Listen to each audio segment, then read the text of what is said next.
Hey everyone! Tonight, we're diving into something that starts with a simple late-night text. But it ends with the kind of unraveling that makes you question your entire life. Picture this. 17 a.m. Your house is still. The kind of stillness that only grief can bring. You're lying in bed next to the untouched pillow of the man you buried 3 weeks ago, when his dead phone buzzes. You might not survive this one. So before you get too comfortable, take a moment to like the video and subscribe, but only if you truly enjoy what I'm doing here. And let me know in the comments where you're watching from and what time it is right now. I always love seeing how far this little campfire circle reaches. Now, turn off the lights, maybe let a fan run for some gentle white noise, and let's begin tonight's journey together. I was wide awake when it happened. Not in a peaceful I can't sleep way, but in the hollow, dry-mouthed, clock-watching way that only comes after loss. Jack's funeral had come and gone. The neighbors had delivered casseroles. My sister Caroline had flown in and insisted I get out of bed every day. And I was trying, I really was. Oh, but that night, something felt different. It wasn't just the weight of silence pressing on me like a wet wool blanket. It was a sound, a buzz. His phone. Jack's phone had been charging, untouched, on his nightstand for weeks. I hadn't had the heart to power it down or even look at it. There was something sacred about that glowing rectangle. It was the last thing he touched. The last place his fingerprints still lingered. And now, it was glowing. One new message from a contact saved as Doctor. My chest squeezed. My first thought was, oddly, hopeful. Maybe it was Dr. Hartley, his longtime cardiologist, sending a follow-up. Maybe a billing message, or some kind of error. Medical offices send automated texts at all hours. Right. I tapped the screen, heart thudding in my ears. I miss you already, my love. The bed feels so empty without you. I keep expecting you to walk through the door with that crooked smile of yours. How am I supposed to go on without you? I blinked, reread, then read again. The room spun around me. I must have gasped because my cat, Penny, startled from her curled position at my feet. I gripped the edge of the nightstand with one hand and the phone in the other, trying to understand what I was reading. Doctors don't send messages like this. Not to grieving widows. Not in the middle of the night. Not about empty beds and crooked smiles, huh? Unless they're not just a doctor. Unless they were something else entirely. That message detonated the fragile peace I'd barely managed to piece together since Jack's death. For 32 years, I thought I knew my husband inside and out. We met when I was 26, a quiet librarian who always wore my hair in a bun and my insecurities on my sleeve. Jack was this broad-shouldered construction supervisor with a dusty pickup and an easy smile that made me forget how shy I was. He used to come into the library pretending to look for books on foundation design or building codes, but I caught him more than once sneaking glances over the tops of shelves. The first time he asked me out, he was so nervous he knocked over an entire display of mystery novels. I said yes before he finished the sentence. That was Jack. Clumsy charm and warm hands. The guy who made pancakes from scratch every Sunday and cursed when he burned the first batch. The one who brought me black coffee with 2 sugars in the chipped blue mug from my college days. He kissed me every time he left the house. He held doors open. He slow danced with me in our kitchen to Billie Holiday and Count Basie, swaying to songs older than either of us. We raised 2 kids together, Ethan and Rachel. Jack coached Ethan's baseball team for years, taught Rachel how to hang drywall and use a drill, swearing she'd never need a man to fix her house. We were a team. At least, I thought we were. The thing about betrayal is, it doesn't always scream. Sometimes, it whispers. Sometimes, it shows up at 2:17 a.m., wrapped in a text that smells like lavender soap and fresh betrayal. I sat in bed, rereading the message, heart thudding in my ears. The bed feels so empty without you. It sounded like the sort of thing I might have written. It sounded like love. I didn't know what to do. Call the number no. What would I even say? Hello, did you mean to send that to the man I buried last month? Instead, I did what any woman who's been quietly unraveling for weeks might do. I scrolled. My fingers moved without permission. Message after message filled the screen. It wasn't just one accidental late-night text. It was a story a relationship told through emoji-laced paragraphs and time-stamped affection. Messages that stretched back months. It wasn't about appointments or prescriptions. It was about plans, secret, inside jokes, pet names. And it had nothing to do with me. Somewhere in the haze of shock, I noticed the name Doctor. That was it. No first name, no emoji, just Doctor. I guess even Jack had the sense to hide her under a disguise of professionalism. The irony, I'd been so busy taking care of his literal heart organically, lovingly. Day in and day out, I didn't realize he'd given it to someone else. In a bizarre twist, the phone buzzed again. Another message. I can't stop crying. I feel like I've lost a part of myself. Please say this isn't goodbye. I didn't reply. I couldn't. My hands were trembling too hard. The woman, this doctor, whoever she was, didn't know Jack was gone. Or maybe she did and just hoped for some sign from the man she loved. I powered the phone down and placed it back on the nightstand. And then I did something I hadn't done since the night I lost him. I screamed. Into the pillow. Into the silence. Into the weight of every lie that had slipped quietly through the cracks of my marriage while I made pancakes and reminded him to take his cholesterol pills. You know how they say grief comes in waves? That night, it came as a tsunami, and the wreckage would stretch further than I ever imagined. I didn't sleep the rest of that night. I couldn't. I just lay there, eyes wide, staring up at the ceiling fan. It creaked every few minutes like it was trying to whisper some awful truth I wasn't ready to hear. The air in the room felt heavy, like it was pressing down on my chest. My husband, Jack Evans, had a secret life, and I was the last person to know. By sunrise, I'd cycled through 1,000 emotions: shock, confusion, disbelief, sadness so sharp it felt like broken glass in my chest. But beneath all of that was a rising sense of something else, something stronger. Curiosity. Because as much as the truth shattered me, I needed to understand it. I needed answers. I needed to know how long this had been going on. Who she was. What she meant to him. And this part felt almost shameful to admit. I needed to know if he ever planned to leave me. That morning, I did something that felt both invasive and completely justified. I unlocked Jack's phone again. I wasn't snooping. I was investigating. The first thing I did was open the messages with Doctor. Her real name wasn't there. Just more fragments of their secret world. And wow, it was a world. Hundreds of messages, voice notes.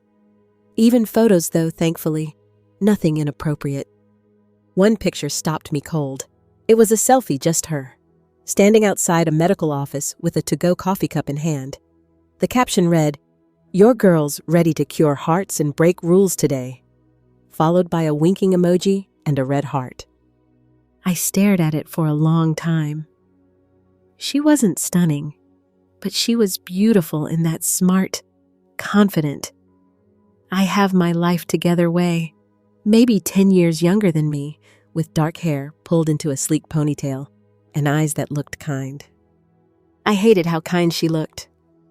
Her name finally surfaced in one of the voice memos. Can't wait to see you after my shift. Love you. Jack? Sarah. Sarah. I sat back in my chair, letting the name settle in my bones. I said it out loud just to hear how it sounded. Jack and Sarah. Not Jack and Molly. Not the 32-year-old love story that we'd carefully built. One drywall project and crossword puzzle at a time. Just Jack and Sarah. Later that morning, I stood at the kitchen sink washing a single spoon. It wasn't dirty. I wasn't even hungry. I just needed anything to do with my hands. Outside, the autumn leaves were falling. Our neighbor's maple tree blazed orange like it was on fire. It should have been beautiful, but I barely noticed. I kept hearing Sarah's voice in my head. Love you, Jack. He said that to me once, too, every day. In fact, until about a year ago when I started noticing small changes. They were so minor at first, I barely clocked them. He stopped making pancakes on Sundays, started skipping our jazz and dishwashing sessions in the evenings, stopped humming old Frank Sinatra songs in the car. When I'd ask if everything was okay, he'd say he was just tired from work, or stressed, or worried about a project. I believed him, because why wouldn't I? That's the insidious part of trust. It doesn't prepare you for betrayal. It makes you blind to it. I found myself going deeper down the rabbit hole that day. I opened Jack's calendar, which was meticulously organized, a habit he'd developed after years of managing multiple construction crews. I compared his appointments with Sarah's messages. It lined up. Every late night at the office or site inspection happened to fall on the same days as Sarah's dinner photos or texts like, "Can't wait to feel your arms around me again." The man had an affair schedule, like it was part of his weekly planner. I found one note labeled simply Riverside. It was dated 3 months ago. Riverside was a small town about an hour away. I'd always assumed he went there for site visits, but suddenly, it didn't feel so innocent. With shaking hands, I logged into our joint credit card account. The transaction history hit me like a punch to the gut. Hotel Riverside Inn, Yepes Italian Bistro, a florist. Yeah. It wasn't business. It was a getaway. A romantic one. The worst part, Yepes was our place. He and I had gone there for our anniversary every year since 1995. They knew our names. They knew our table preference. And he took her there. I sat on the kitchen floor, legs stretched out in front of me, the phone on my lap. Penny curled beside me like she always did when I was sad. I scratched her behind the ears, more to comfort myself than her. That's when I felt it. Not anger, not sadness, but humiliation. He made me feel like I was crazy for being concerned, like I was clingy or dramatic. I remember one night, just a couple months before his death, I'd asked Jack why he always took his phone on walks with him now. He said, "Molly, I need space. It's just fresh air. You don't need to track my every breath." Fresh air, huh? Funny how fresh it must have felt sending texts like, "Last night was perfect. I'll never forget the way you looked at me." That evening, my sister Caroline stopped by. She always brought things when she visited. Soup, banana bread, a sense of reality. Yeah. "You look pale," she said, eyeing me. "Have you eaten today?" I nodded, though I hadn't. The idea of food made my stomach twist. She looked around the room. "You're still wearing his shirt." I looked down. Yep, still in Jack's old flannel. The one that smelled like sawdust and aftershave and betrayal. "Molly," she said gently, kneeling beside me. "It's time to start letting go, piece by piece." I wanted to scream, "Let go! I just discovered Jack had a whole secret life." But I didn't. I wasn't ready to tell her. Not yet. Instead, I just said, "I'm working on it." She patted my knee like I was one of her kids. "I'm proud of you."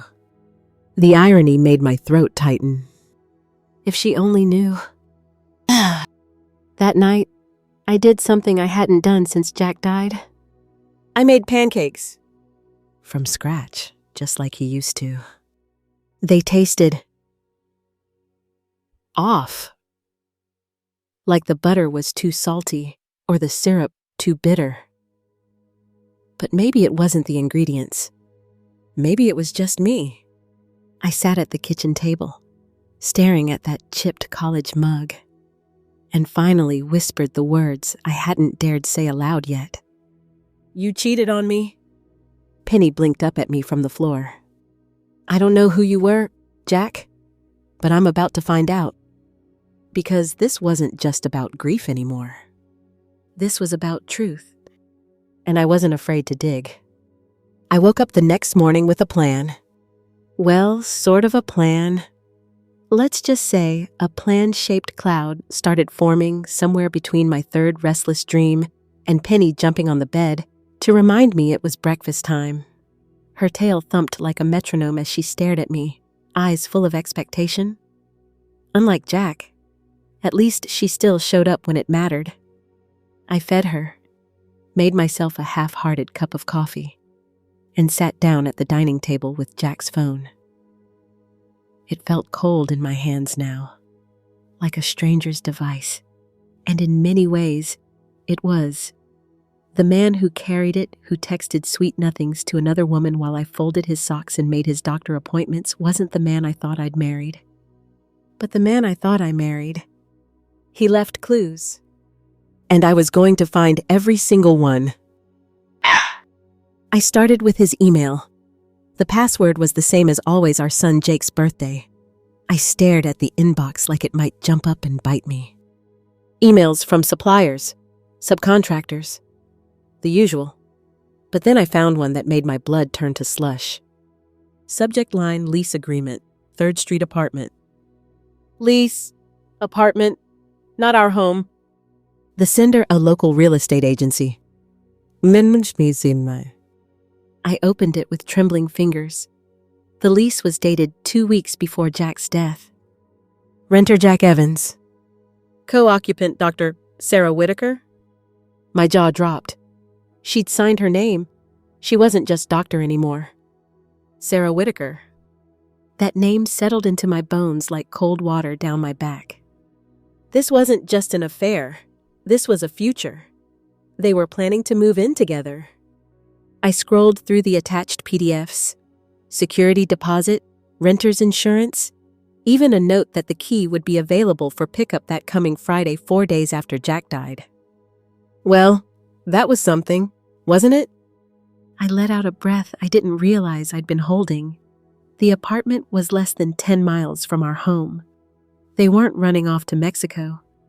They were starting their new life right under my nose. By lunchtime, I was pacing. Coffee had turned to tea. Tea had turned to crackers. And the crackers tasted like cardboard guilt.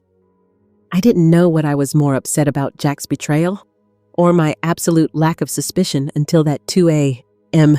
text. I mean, sure, I'd seen signs. He was cold, distracted, dismissive. But when you've spent decades with someone, you don't question every shift in the wind. You trust that storms pass. But Jack's storm had been moving in for months, maybe years. And I was the last to seek shelter. That afternoon, I called our daughter, Leah. She lived in Oregon with her boyfriend and a very demanding rescue husky named Moonbeam. She'd offered to come visit after the funeral, but I'd insisted she stay put. I need quiet, I'd told her. What I hadn't said was I'm unraveling. Her voice was warm and steady. Hey, Mom, how are you today? I almost told her everything. I almost launched into the full, soul-wrenching truth. But then I pictured the way she'd looked at Jack at the funeral, tears streaking her face, clutching my hand, whispering, "He loved you so much, Mom." And I couldn't do it. Not yet. Instead, I asked how Moonbeam was and listened while she described her latest escape from doggy daycare like it was a prison break. We laughed. I cried quietly, so she wouldn't hear. By the time we hung up, I'd made another decision. I needed to meet Sarah Whitaker. Not call, not text, see her. Look her in the eye and figure out what kind of woman falls in love with a married man, shares a lease with him, and then disappears like a ghost when he dies. I had to get creative. Obviously, I couldn't just waltz into the hospital and ask to see her. That would be, well, weird, and probably get me arrested. So I took the librarian approach research. I Googled her. Dr. Sarah Whitaker, MD, cardiologist, award-winning, top 10 under 40. Smiling photo on the hospital website. White coat crisp as a hotel napkin. I scrolled and scrolled until I found a Facebook profile. It was mostly private, typical professional scrub down, but I found a few public photos from a conference in Seattle. There she was, laughing with colleagues, wearing the same blazer I'd seen folded in the back of Jack's truck one morning. I stared at the image until the screen blurred. Then I clicked on the tagged location, the conference center. An idea bloomed. If Sarah liked coffee, and let's be honest, every doctor lives off it, then she probably had a regular spot near the hospital. So I made a little plan, one that involved a cozy scarf, oversized sunglasses, and the very good blueberry scones at the cafe across from St. Augustine Medical Center. The next morning, I went undercover. I'm not saying I was incognito, but I did wear more eyeliner than usual and brought the crossword puzzle book Jack and I used to share. I figured if I looked harmless enough, just a widow doing a little morning mental stretching, nobody would ask questions. I sat at the window seat with my tea and waited. For the first 30 minutes, I saw nothing but scrubs and sleepy-eyed residents. Then, at exactly 8:47 a.m., she walked in. Sarah Whitaker. In the flesh. She looked just like her photos. Confident stride, high ponytail, sleek coat. But she looked tired, like she hadn't slept well in weeks. Good, I thought. At least I wasn't the only one. She ordered a latte and sat 2 tables away. She pulled out her phone and scrolled probably through messages she'd once shared with my husband. I watched her for a while, not speaking, not blinking. Then she looked up, and our eyes met. Something passed between us. A flicker, recognition, guilt, panic. I couldn't tell. She stood up too fast, leaving her coffee behind, and practically ran out the door. And in that moment, something strange happened. I laughed. Quietly, but it came out like a puff of steam. Because the woman who'd stolen my husband's heart couldn't even face his widow. She was running from the truth I was finally ready to face. And that, somehow, gave me power. The moment she ran, I knew I had her. Not in a sinister way, this wasn't some revenge plot unfolding with dramatic music behind me. But I saw it in her eyes. That flicker of recognition, of guilt, of, oh no, she knows. She didn't just know who I was, she knew I knew. And when people know you know, that's when the real stories begin. That night, I couldn't sleep. Again. But this time, it wasn't grief keeping me awake, it was clarity. Do you know how long it's been since my mind felt sharp? like the fog finally burned off and the path was just visible. I got out of bed, walked barefoot across the cold kitchen floor, and opened a fresh notebook. Not a grocery list, not a budget plan, a case file. Because if my late husband thought he could live a double life and leave me to clean up the mess, he clearly forgot who he married. I'm the woman who once tracked down a stolen library book across 3 states and had it returned by Thanksgiving. So yeah, I can connect dots. I wrote 2 words at the top of the page, the apartment. And then I made a plan. The next morning, I drove to the address on the lease Jack had signed. A beige duplex with a tiny garden out front and a for rent sign twisted sideways in the window. I parked across the street. It looked empty. No curtains. No mailbox stuffed with mail. Just stillness. And yet, I could feel it. That this was where it had happened. Their plan. Their imagined escape.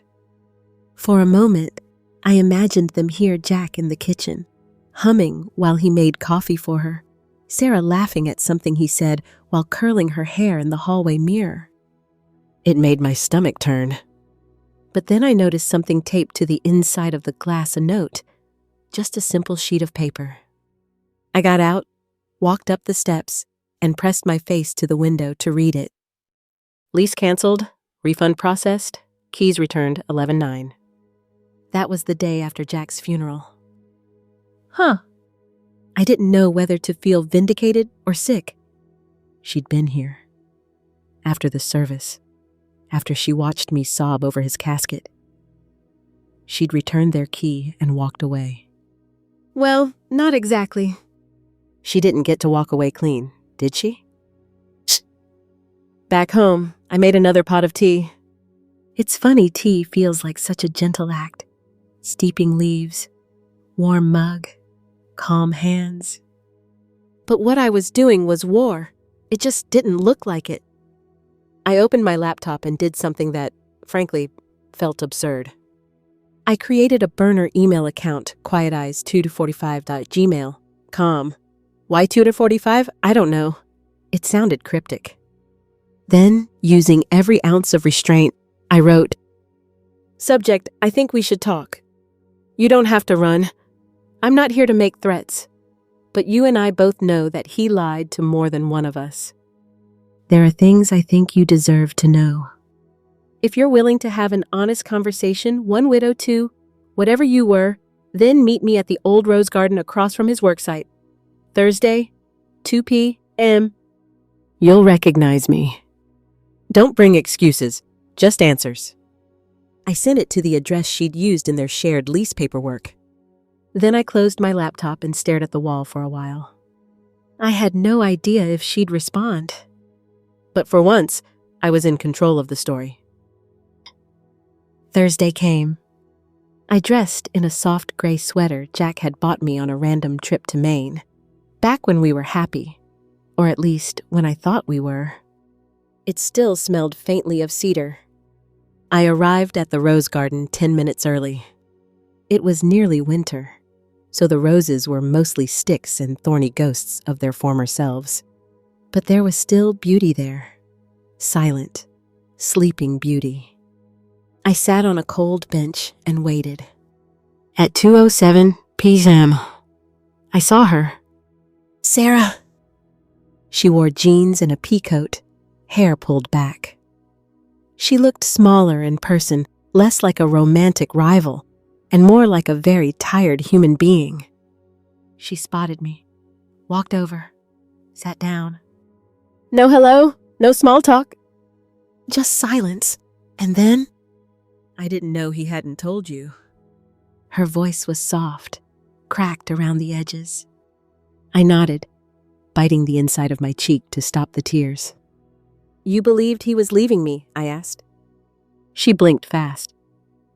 He said it was complicated, that you were struggling, that he stayed because he didn't want to hurt you. I actually laughed. So noble of him. I'm not trying to excuse it. Well, good, because you can't. Another pause. Then she asked something I wasn't expecting. Did you love him? The question hit me like cold wind. Yes, I said quietly. Every boring, beautiful, ordinary day for 32 years. I loved him. She looked away, eyes brimming. So did I. Or, I thought I did. I studied her, the way her hands twisted in her lap, the way shame clung to her posture like a coat too heavy to remove. And something surprising happened. I felt sorry for her. Not completely, not in a saintly way, but in a we've both been lied to kind of way. Here's the thing, I said. He didn't love either of us enough to tell the truth. She nodded. You get to move on with your career, your life. I added, I get to clean up what he left behind. The taxes, the debt, the questions from our children. Her eyes widened. Children? Yes, I said, and they don't know about you. Not yet. She swallowed hard. Then she pulled something from her purse, a small white envelope, and held it out. I wrote this the night he died. I didn't know where to send it. I took it, unsure if I'd read it, but I didn't refuse it. She stood to leave. I really am sorry. I watched her walk away, the wind catching her coat. And then I looked down at the envelope.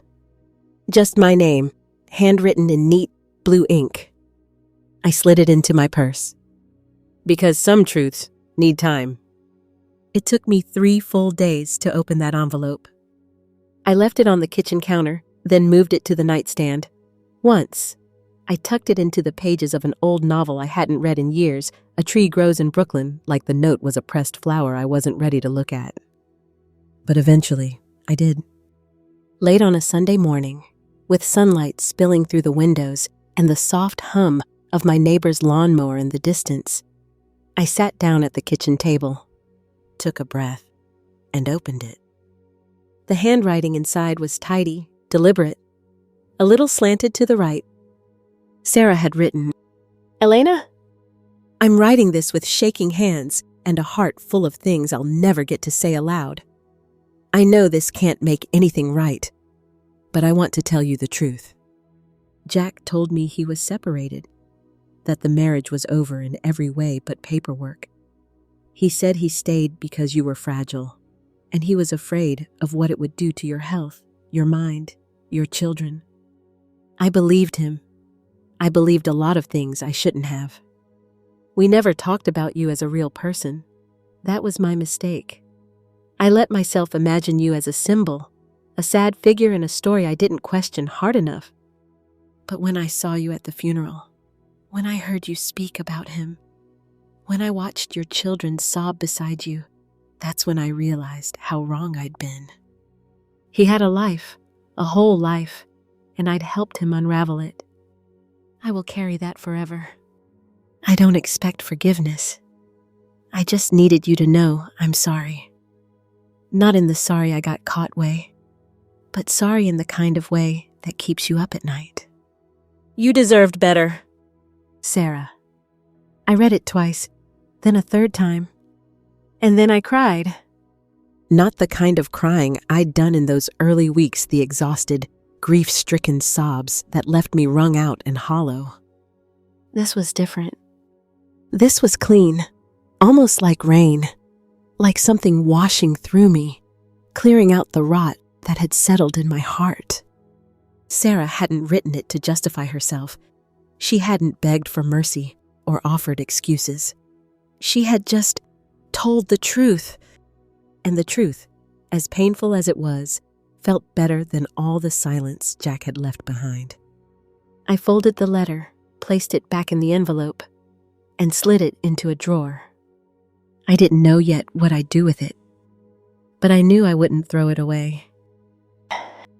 That night, I dreamed of Jack. Not the angry, distracted Jack of his final months, but the one I married, the man with the laugh that shook the walls and the eyes that wrinkled when he smiled. We were dancing in the kitchen again, the jazz record spinning just a little too fast.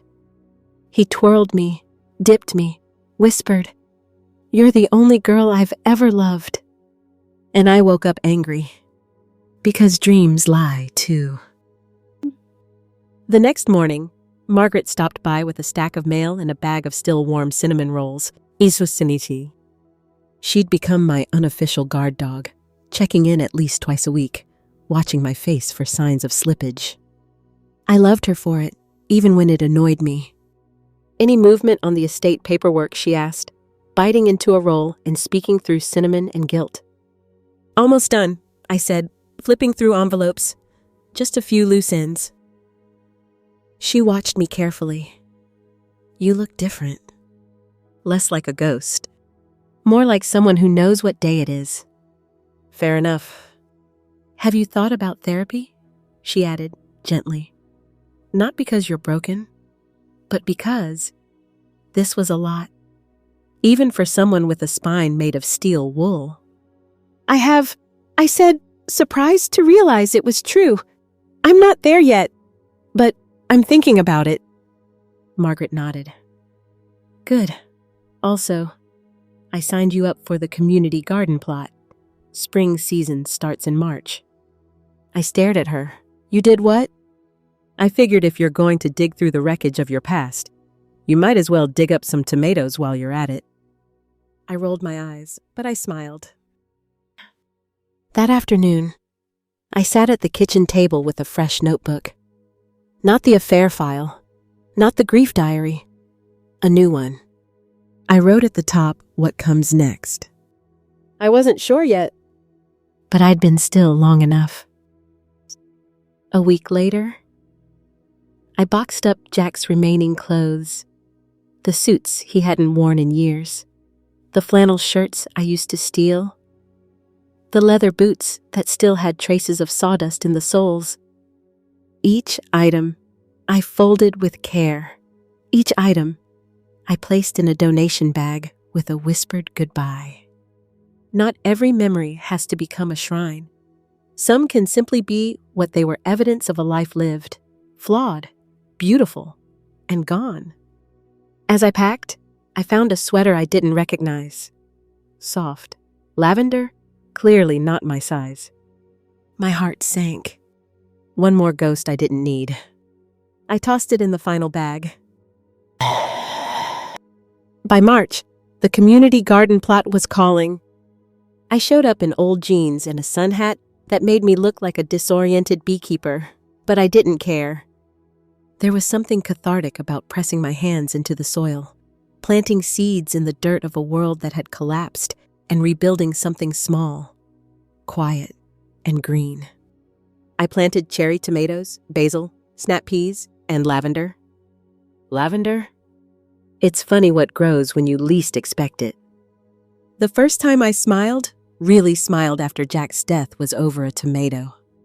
It was late May, and the garden plot had finally decided to cooperate.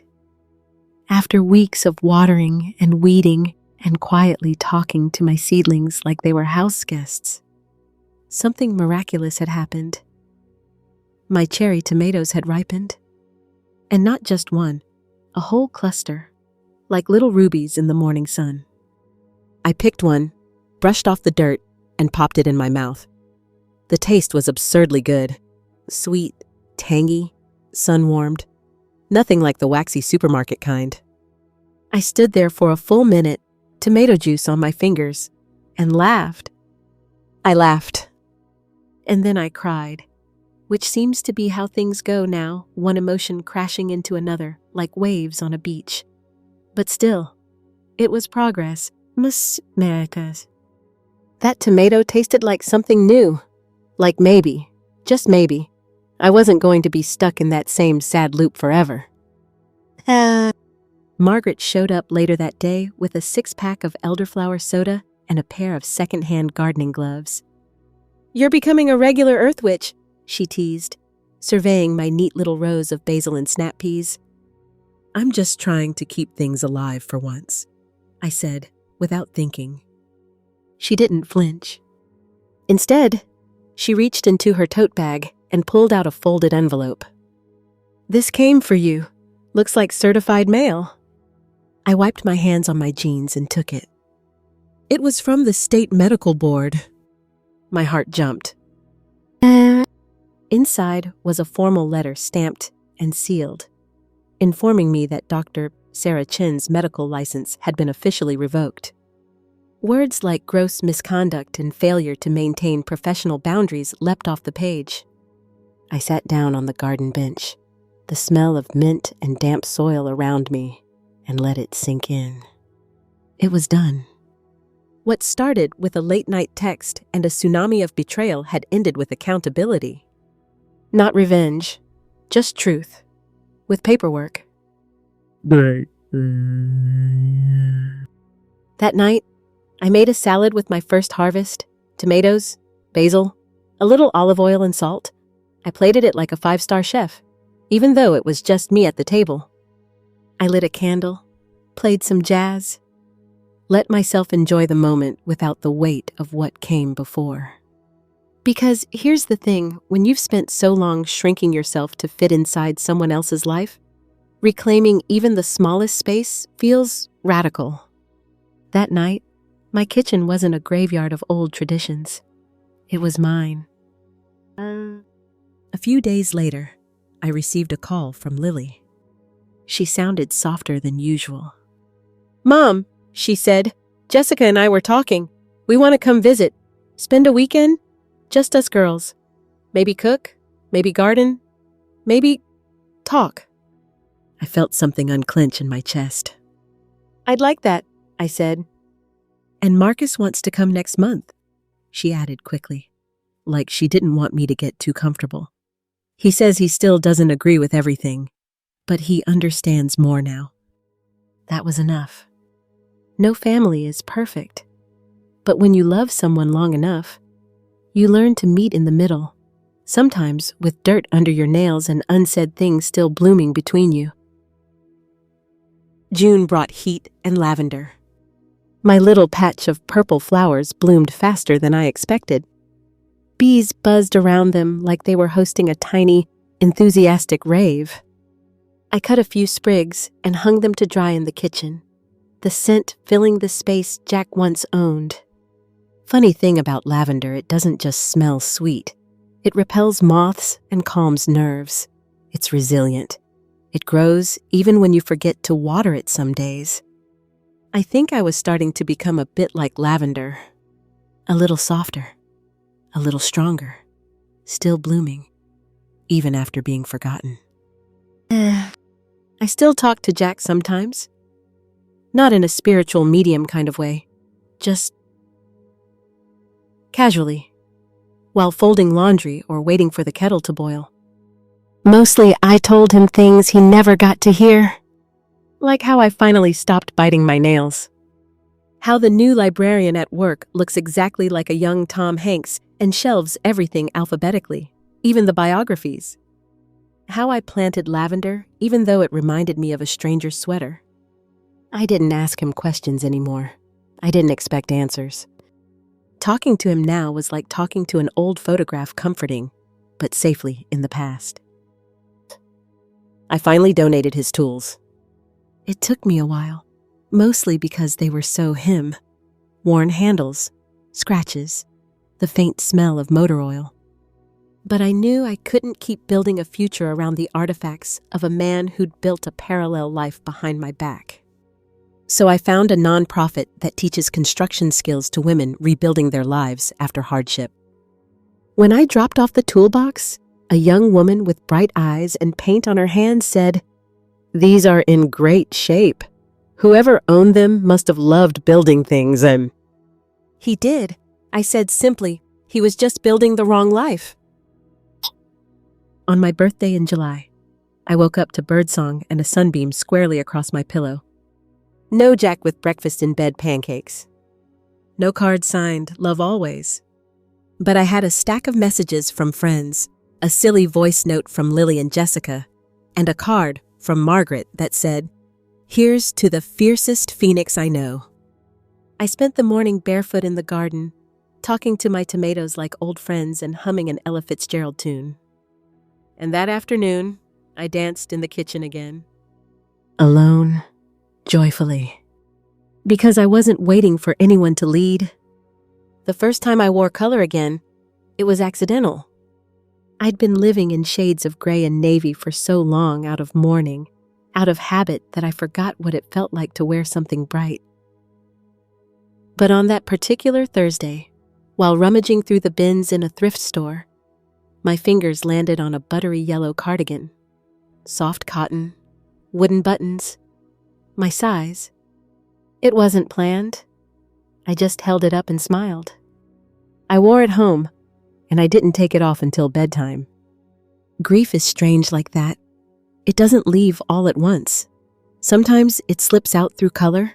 Sometimes it leaves you crying over blueberries or smiling at clouds shaped like Labradors. Summer deepened, and so did my strength. I'd been attending a support group not for widows exactly, but for women starting over. We met at a community center on Tuesday nights and sat in folding chairs with name tags stuck crooked on our shirts. There was free coffee, terrible cookies, and a kind of honesty I hadn't felt in months. One night, a woman named Sherry shared how she left her husband after 25 years because he never once made her laugh. He paid the bills, he mowed the lawn, he said, "Thank you." But he never made me laugh, she said, wiping her eyes. And I realized one day I was going to die of boredom before I died of cancer.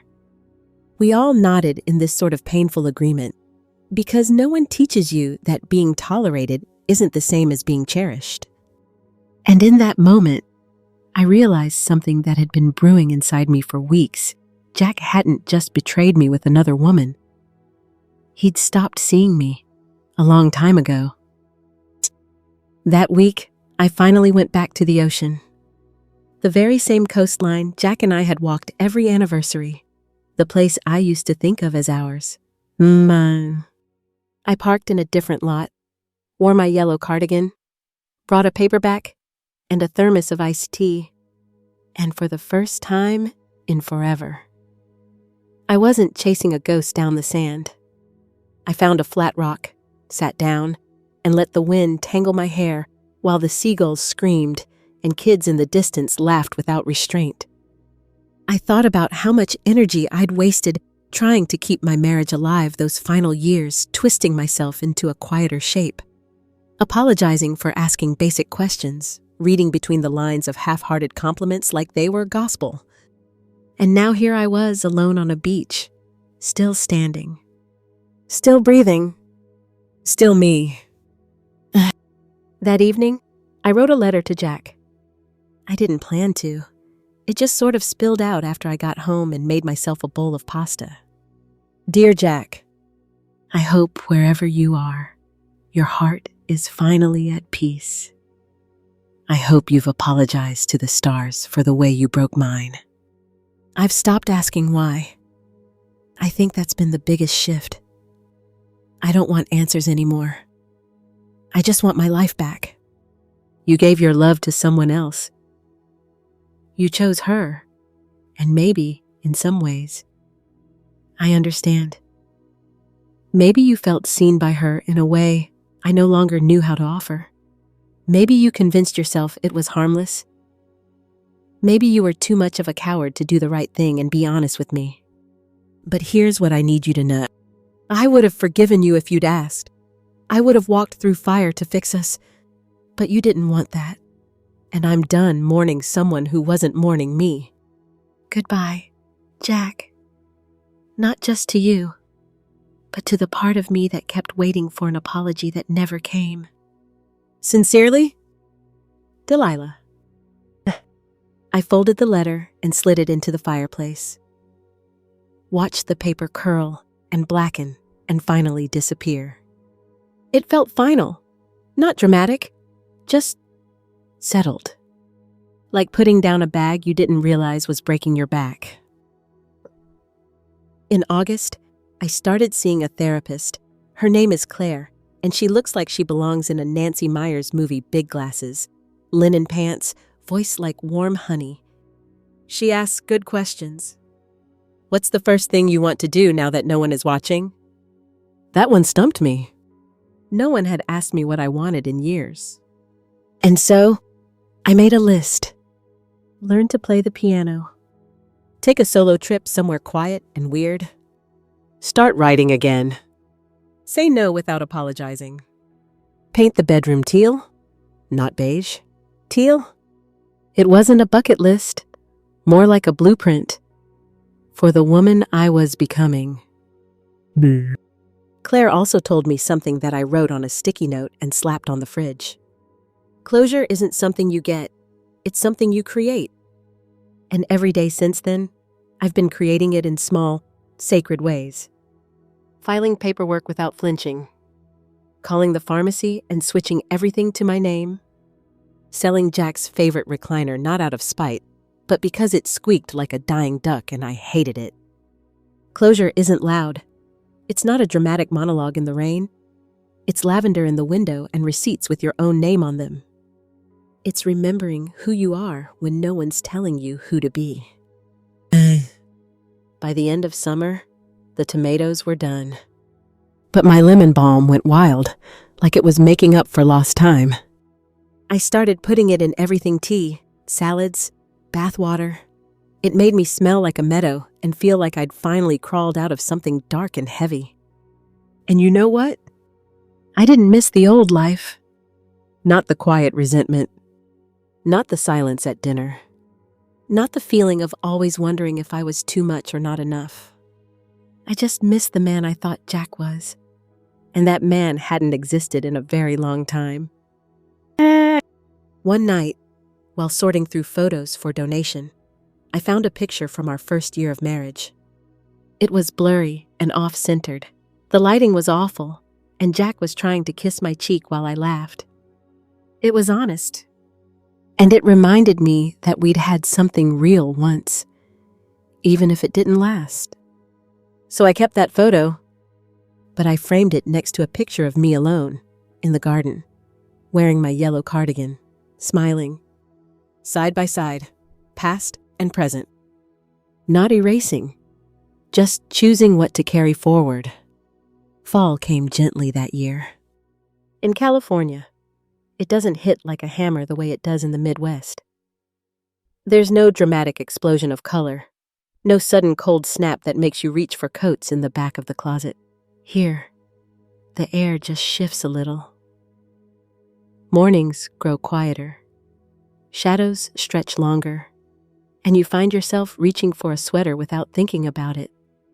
It was in that slow season of change that I realized something strange. I wasn't afraid of silence anymore. For months after Jack's death and the unraveling that followed, I hated the quiet. It was too loud, if that makes sense. I'd fill the house with music, podcasts, old radio shows, anything to keep my mind from wandering down dark hallways.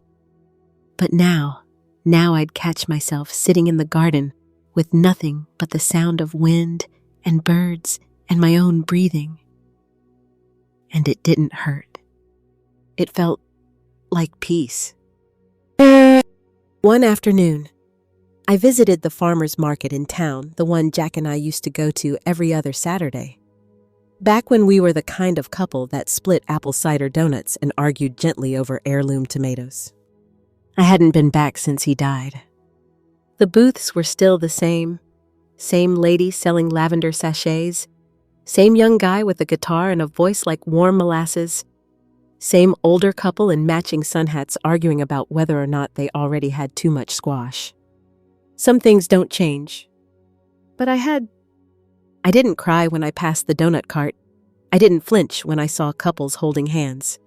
Instead, I bought a single donut and sat on the stone bench under the eucalyptus tree and took the biggest bite you've ever seen. And you know what? It was incredible. There's a certain freedom that comes with realizing you don't have to share everything. Not in a selfish way, just in a self-contained, whole person kind of way. That night, I started reading again. Not scrolling, not skimming, real reading, spine cracking, page turning, lose track of time reading. I pulled a tattered copy of The Awakening off my shelf, a book I hadn't touched since college. I remembered thinking Edna was a tragic figure back then, so lost, so reckless. But now I saw her as someone just trying to remember who she was before everyone else told her who to be. Funny how books change when you change. One morning, Margaret called. "You sound different," she said. "Lighter?" I told her. It's like I've been carrying this backpack full of rocks, and I finally realized I could just set it down. She laughed, but then went quiet. "Can I ask you something, Delilah?" "Of course." "If Jack had lived and left you, would you still have gone through all this? The therapy, the garden, the yellow cardigan?" I didn't answer right away. Because the truth was, I didn't know. Maybe not. Maybe I would have crumbled differently. Maybe I would have begged him to stay. Maybe I would have shrunk myself down into whatever version of me he could tolerate. But that's not what happened. He died, and that death gave me permission to grieve not just him, but the version of myself I'd let wither inside that marriage. So I said, I think I would have survived either way. But maybe I wouldn't have lived. Margaret exhaled. That's a hell of an answer. Sometime in October, I got a letter. Not an email, not a text. A real letter in a real envelope with my name written in tight cursive on the front. It was from Dr. Sarah Chen. I almost didn't open it. I held it in my hands for hours, like it was ticking. Part of me thought I should burn it without reading a single word. But curiosity wins when you've made peace with the worst already. It was a short letter, just a few paragraphs. She said she'd moved to Oregon to be with her sister. She said she was in therapy, that she'd surrendered her license voluntarily, that she was sorry not just for what happened, but for the way she'd allowed herself to become the kind of person who hurts people without meaning to. The last line said, "You don't owe me forgiveness, but I hope someday you find something better than what we both lost." I read it twice. Then I folded it up and stuck it in the back of the same drawer that held Jack's old Father's Day cards and his wristwatch that didn't tick anymore. It wasn't forgiveness. Not yet. But it was closure. My kind of closure. A week later, I ran into Lily downtown. She'd been avoiding me a bit since the truth came out. I don't blame her. Kids are strange about their parents. They want to believe in the fairy tale, even when it's cracked. She hugged me tight, tighter than she had in years. "I miss him," she said. "I do too." We walked together for a while, down to the pier. She held my arm the way she did when she was little and scared of waves. "I didn't know how strong you were. Mom," she said, looking out at the sea. "Neither did I replied. Then she smiled and said, "Dad would hate that cardigan." I laughed. "I know. That's part of why I wear it." Ugh. That night, I sat on my back porch with a mug of cinnamon tea and watched the stars come out one by one. Did you know that stars don't actually twinkle? That's just how our atmosphere bends the light. An astronomer told me that once. A man I met at the community center. Kind eyes. Widow. We shared a laugh over burnt coffee and both admitted to not knowing how to use our microwaves properly. He asked if I'd like to go stargazing sometime. I said yes. Not because I was looking for another love story, but because it turns out I'm not done telling my own. I never thought saying yes to stargazing would lead to a second chapter. But life is funny like that. The man with the kind eyes and the microwave problems. His name was Alan. Alan Reed, retired science teacher, grandfather of 3. Owns a telescope he named Betty after his late wife. He says it's the only woman he still talks to every night and that Betty doesn't interrupt. Our first outing wasn't anything romantic. Just two people with folding chairs and thermoses, bundled up against the ocean breeze, looking up at the same sky we'd both felt lost beneath for different reasons. He talked about constellations.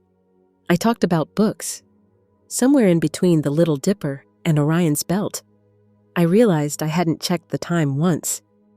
That was new. We didn't jump into anything. Alan wasn't trying to fix me. And I sure wasn't trying to be anyone's new anything. We were just two humans navigating the strange geography of grief, occasionally finding rest stops in each other's company. He called me his favorite narrator. I told him he needed better taste in storytellers. But he kept showing up, with little gifts, nothing fancy. A jar of blueberry preserves, a dog-eared mystery novel. One time, he brought me a rock shaped like a heart that he claimed he didn't carve. Sure, Alan, sure. Meanwhile, my case against Dr. Chen was quietly making waves. Word got around. The hospital board launched an internal review, and the local paper reached out for a comment, which I declined. I wasn't interested in being a headline. I wasn't doing this for revenge. I was doing it because, for once, I was refusing to be silent about things that hurt me. I'd been silent long enough. When the formal settlement was reached, I didn't feel victorious. I felt lighter. No more court dates. No more paperwork. Just the clean click of a chapter closing. Doctor! Chen surrendered her license and moved away. I didn't ask where. That wasn't my business anymore. Margaret called it poetic justice. I called it overdue. Lily took longer to come around than Marcus did. He and Jessica came over one evening with a bottle of wine and the kind of hesitant laughter people use when they know they've messed up. "I'm sorry I didn't believe you, Mom," he said. "I just didn't want to believe any of it. About Dad, about what he was really doing." I nodded. Neither did I. Jessica, who'd always been quiet but observant, looked me in the eye and said, "You taught us what strength looks like, Delilah. You didn't just survive. You told the truth." It was the first time someone had said that out loud. That I had told the truth. Not made noise. Not stirred the pot. Not created drama. Told the truth. I cried into my second glass of wine, and nobody made a big deal out of it. So, Lily came over the next week with a carton of Rocky Road and a stack of old family photo albums. "I don't want to forget the good," she said softly. We sat on the floor like we used to, flipping through pictures of birthdays and beach trips, of Jack in his flannel pajamas and me in those awful, oversized sweaters he loved. "It hurt, but it helped, too." "Dad loved you," she said suddenly, like it was a line she'd rehearsed. "I believe he did," I replied, "but he didn't honor that love in the end, and that matters, too." She nodded slowly. "I'm still working through it." "So am I." One evening, Alan asked if I'd ever been to the desert. "The stars are brighter out there," he said. "Too much light pollution here on the coast." I told him I hadn't, that Jack was always more of a mountain lodge kind of guy. Give him a hot tub and room service, and he was happy. Alan smiled. "So you've never seen the Milky Way unfiltered?" I hadn't. So we went. 2 days in Joshua Tree.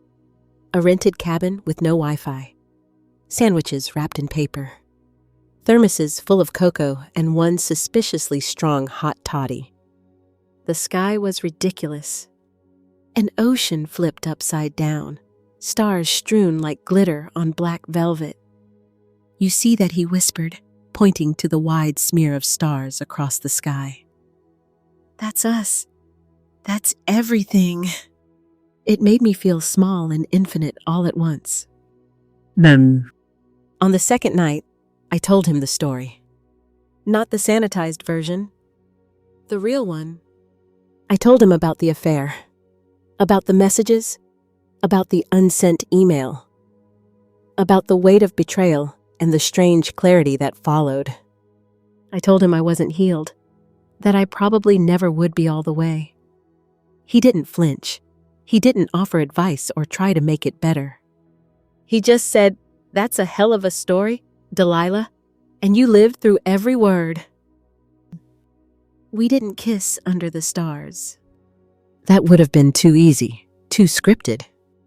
Instead, we sat in silence, side by side, watching the sky do what it's done for millions of years, burn and glow and twinkle, even if that's just the atmosphere lying to us. And I realized I wasn't afraid of beginnings anymore, even small ones. Back home, I started sleeping better.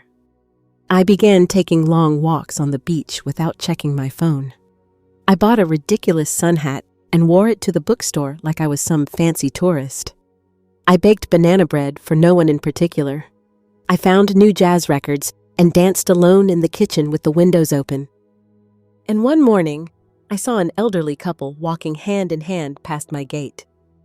The man kissed the woman's knuckles like it was their first date. And I smiled.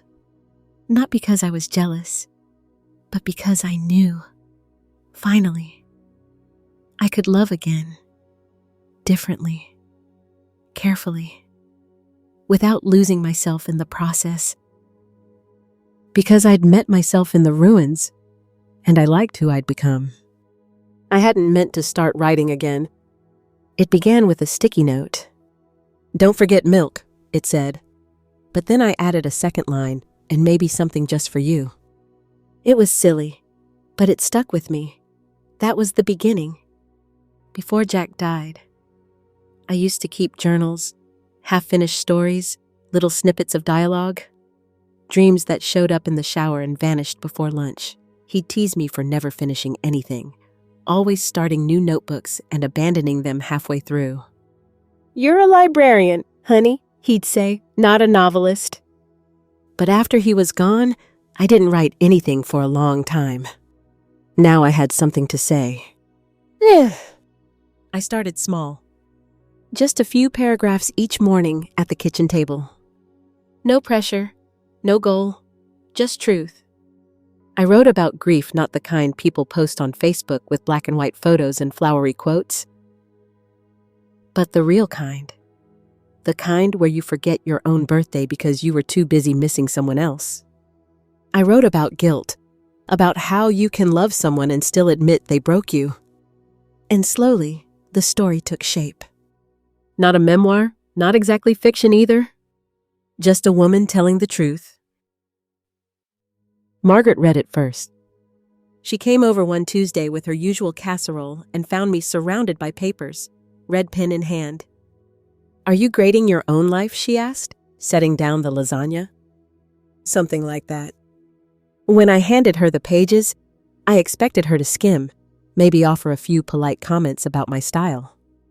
But she sat on the couch for 2 hours and read every word. When she finished, her eyes were wet. "You need to finish this," she said, "and then you need to publish it." I laughed. "Margaret, I'm 62. Nobody wants to read my sad little saga." "Wrong," she said. "They do, and they need to." The funny thing is, I never planned to share the parts about Dr. Chen. I thought people would judge me, think I was bitter, vengeful. But when I left those chapters in, something happened. Readers connected to them.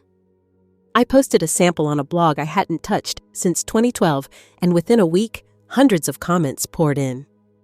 Widows, divorcees, people who'd been cheated on, lied to, abandoned, ghosted, gaslit, or just made to feel small. I thought it was just me. You're putting into words what I never could. Thank you for saying what no one else will. I cried for hours, not out of sadness, but out of recognition. Because after all that silence, I was finally being heard. Alan kept his distance during my writing storm. Bless him.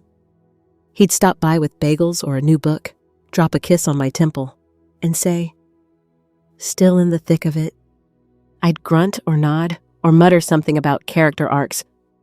He never pushed, just left me to it, which only made me love him more. When I finished the manuscript, I printed it and placed it in a shoebox. Not a fancy writer's folder, just a shoebox that used to hold Jack's old sneakers. Then I walked to the beach and sat for hours, not thinking, just watching the tide come in and out. Eventually, I pulled out my phone and sent it to 3 small publishers.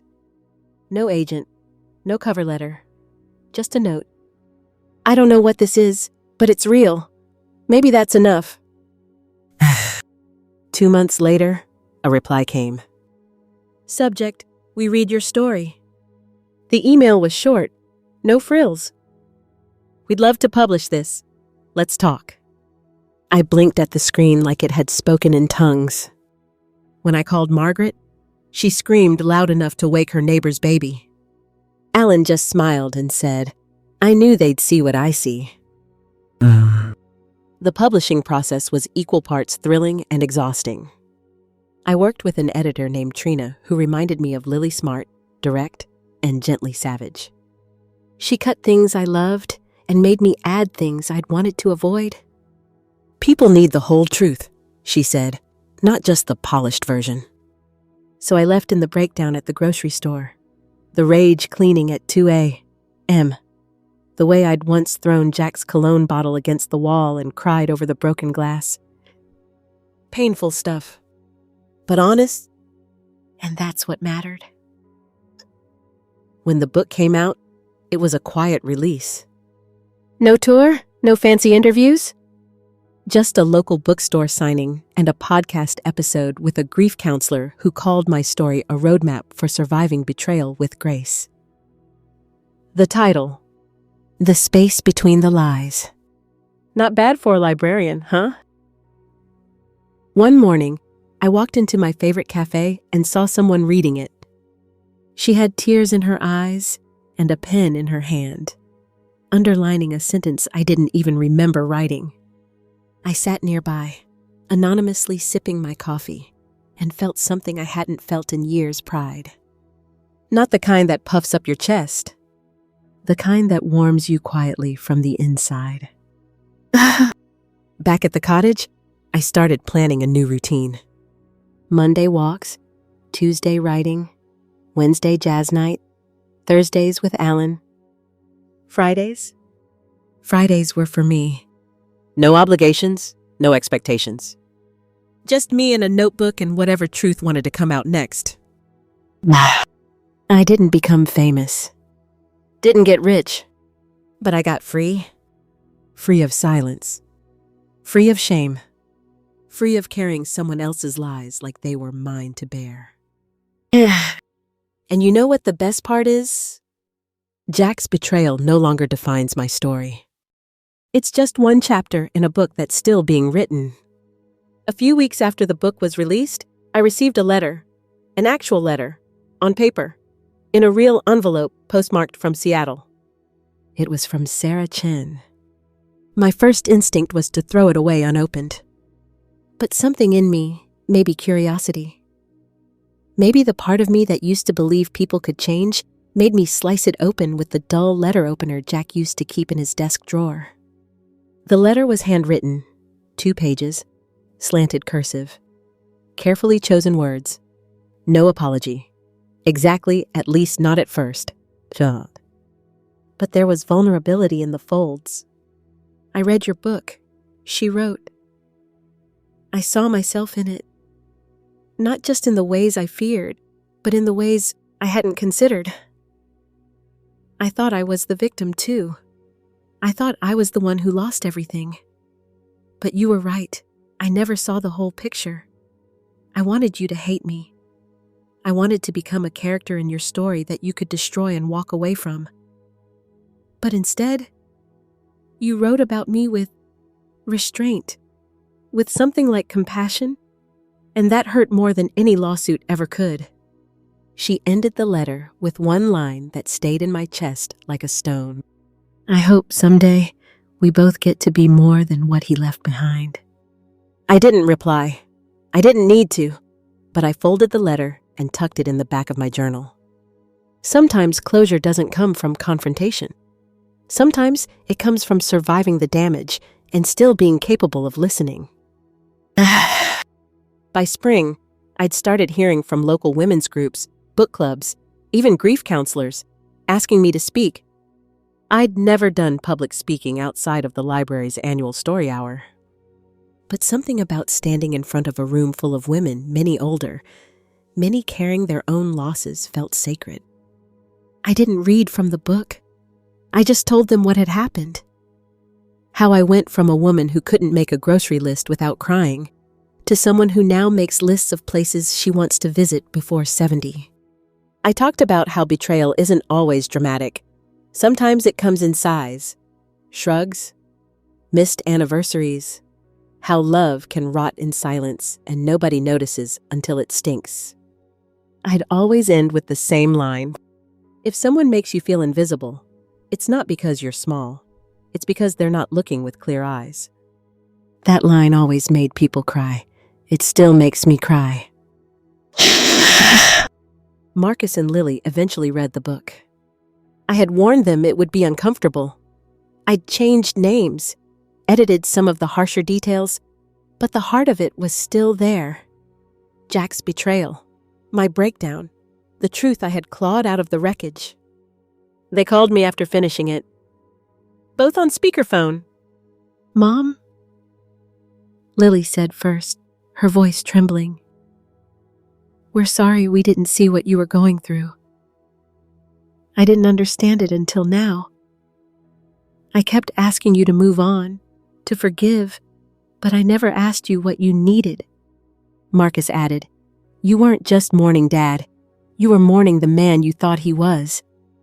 I sat on my porch, phone cradled against my cheek, tears running down my neck. "That's exactly it," I whispered. That night, for the first time since the funeral, I slept through the night without waking up from a dream I couldn't remember. Alan and I never officially defined our relationship. No grand declarations, no moving in. But we'd settled into a gentle rhythm. He'd bring over flowers from the farmer's market. I'd bake banana bread. We'd read together, side by side in quiet, content companionship. One night, we danced in my kitchen. I'd put on a Billie Holiday record, just out of habit. He'd been sipping his tea and reading a paperback mystery when he looked up and said, "You still dance to this?" I shrugged. "Sometimes." He stood up, held out his hand. I hesitated, not because I didn't want to, but because I wasn't sure if my body remembered how to be held without expecting pain. "Only if you want to," he said. So I did. I stepped into his arms and we swayed. And for the first time since Jack's death, I felt something I hadn't in years. Safe. It was on a Tuesday morning, 6 months after the book launch, when I finally opened the last drawer in Jack's desk. I don't know why it had taken me so long. Maybe I was afraid of what I might find. Maybe I thought there was nothing left to find. But inside, wrapped in an old flannel handkerchief, was a small velvet box.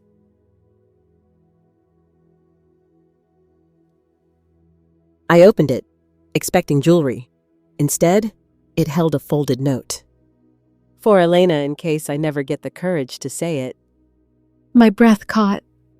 "You were never the problem. I lost sight of what mattered. I thought chasing new feelings would fix the broken pieces in me. But all I did was break you instead. If you're reading this, I didn't say it in time. But know this, my biggest regret isn't the affair. It's forgetting how lucky I was to be loved by you." I sat on the floor for a long time. The apology came too late to save anything. But somehow, it still helped me let go. In the end, I didn't get justice in a courtroom. I didn't get answers to every question. I didn't get my husband back. But I got myself. And that turned out to be enough. It's funny how grief dulls over time, not because the pain vanishes, but because you get used to carrying it. Like a pebble in your shoe you no longer notice until you stop walking. That was me. In the year after Jack died, I had stopped walking, stopped talking, laughing, believing I could ever feel joy again.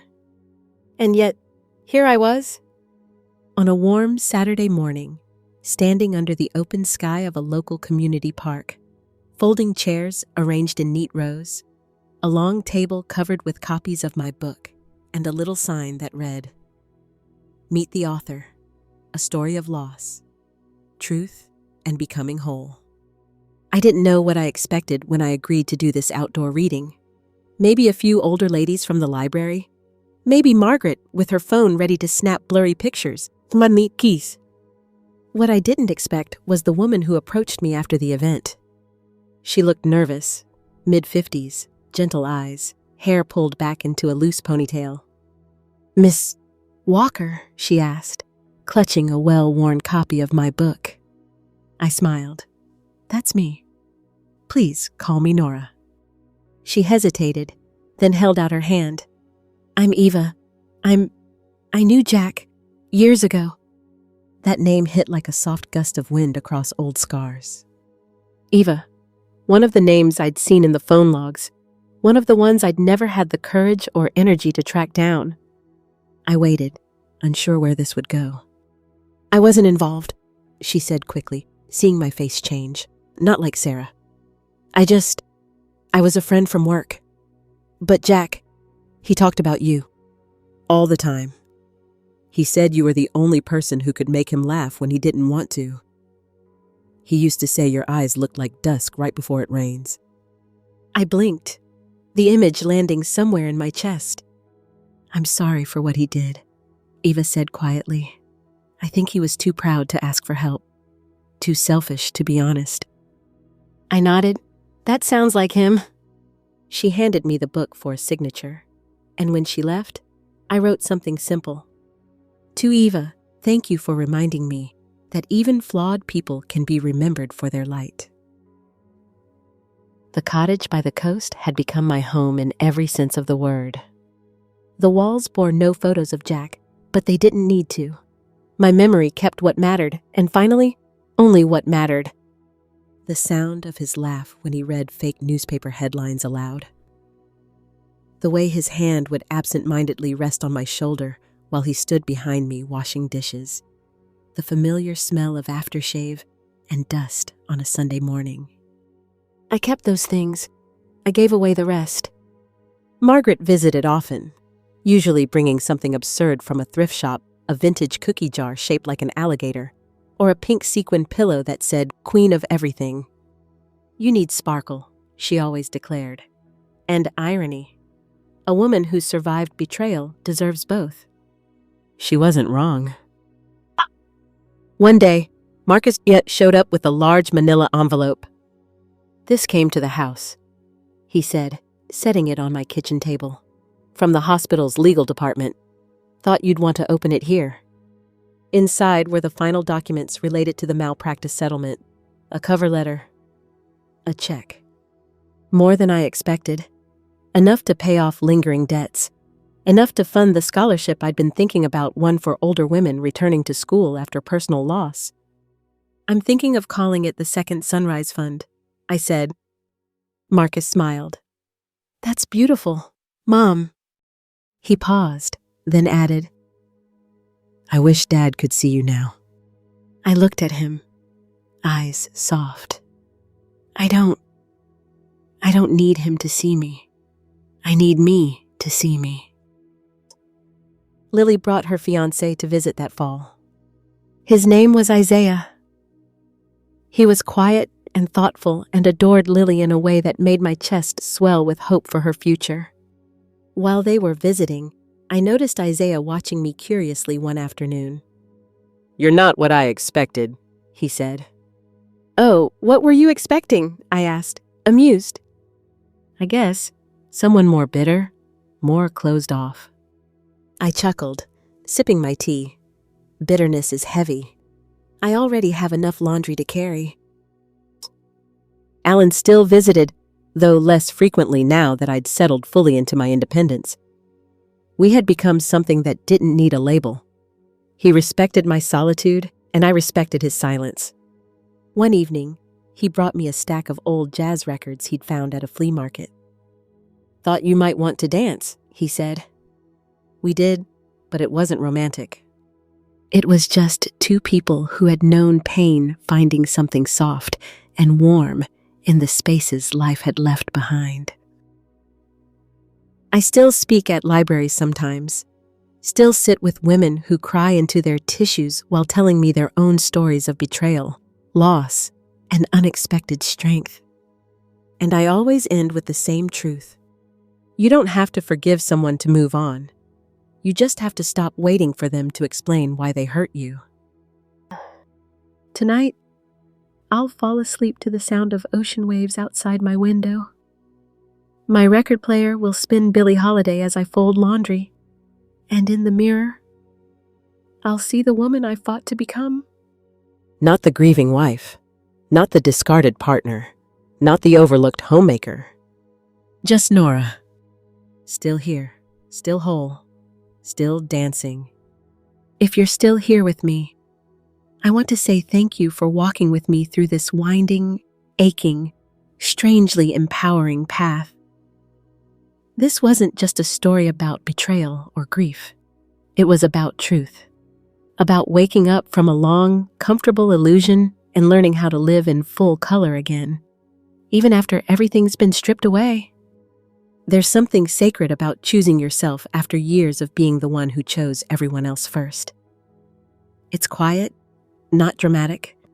Like a sunrise you watch alone, steady, soft, unapologetically beautiful. And I guess that's what I learned most through all of this. That healing doesn't come from justice or apologies or some magical moment of closure.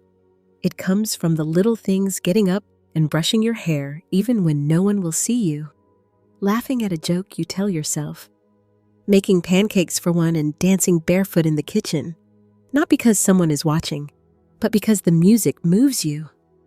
If you've ever been where I was lost, unseen, doubting your worth, I hope this gave you something to hold on to.